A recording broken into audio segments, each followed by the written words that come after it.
केमद्रुम योगा। आखिर क्या है ये केमद्रुम योगा? हर एक दूसरे या तीसरे की कुंडली में चंद्रमा पीड़ित होते हैं। केमद्रुम योगा सब कुछ देकर छीन लेता है और दरिद्र भी बना देता है। लेकिन इसके पीछे कुछ विचार हैं जिनको जानना आपके लिए ज़रूरी है, नहीं तो आप हमेशा केमद्रुम योगा से डरते रहेंगे। चंद्रमा मन का कारक है।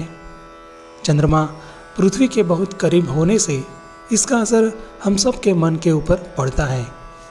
इसलिए इस ग्रह के संबंधित दुर्योग को जानना जरूरी है।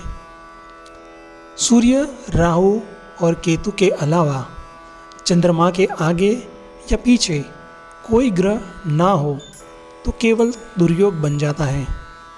सूर्य, राहु और केतु हो तो भी केमद्रुम योगा तो बनता ही है।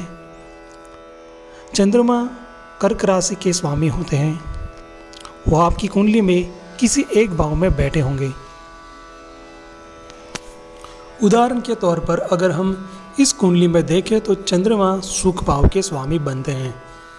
अब मान लीजिए चंद्रमा पंचम भाव में बैठे हैं या फिर सप्तम भाव में बैठे हैं और चंद्रमा के आगे या पीछे कोई ग्रह नहीं है, तो इसको केमद्रुम योगा कहा जाएगा।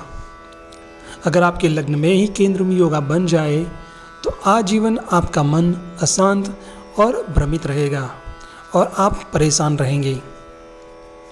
अब मान लीजिए चंद्रमा पंचम भाव में ही है और केमद्रुम योगा बन गया, तो चंद्रमा 3 भावों को प्रभावित करेंगे। एक तो जिस भाव के वो स्वामी हैं वहाँ, जहाँ पर बैठे हैं वहाँ, और जहाँ पर दृष्टि डालेंगे वहाँ।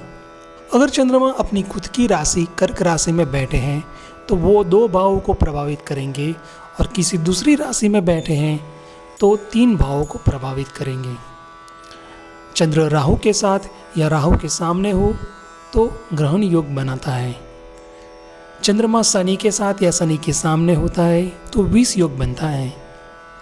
अगर आपकी कुंडली में केमद्रुम योगा है, विष योगा है, ग्रहण योगा है, तो आपको ये परेशानियां होंगी।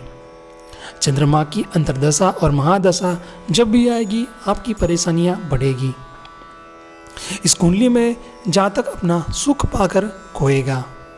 प्रॉपर्टी मिलने के बावजूद अपने गलत निर्णय के कारण सब कुछ गंवा देगा, क्योंकि इस योगा में चंद्रमा पहले देते हैं फिर छीन लेते हैं। तो इस कुंडली में चंद्रमा चौथे भाव, पंचम भाव और 11वें भाव को प्रभावित करेंगे। इसके सिर्फ 3 उपाय हैं: माँ की सेवा, स्त्रियों की सेवा और भगवान भोलेनाथ की आराधना। भगवान भोलेनाथ की आराधना करने से आपको केमद्रुम योगा परेशान नहीं करेगा। आशा करता हूँ आपको अब केमद्रुम योगा की जानकारी मिल गई होगी। नमस्कार।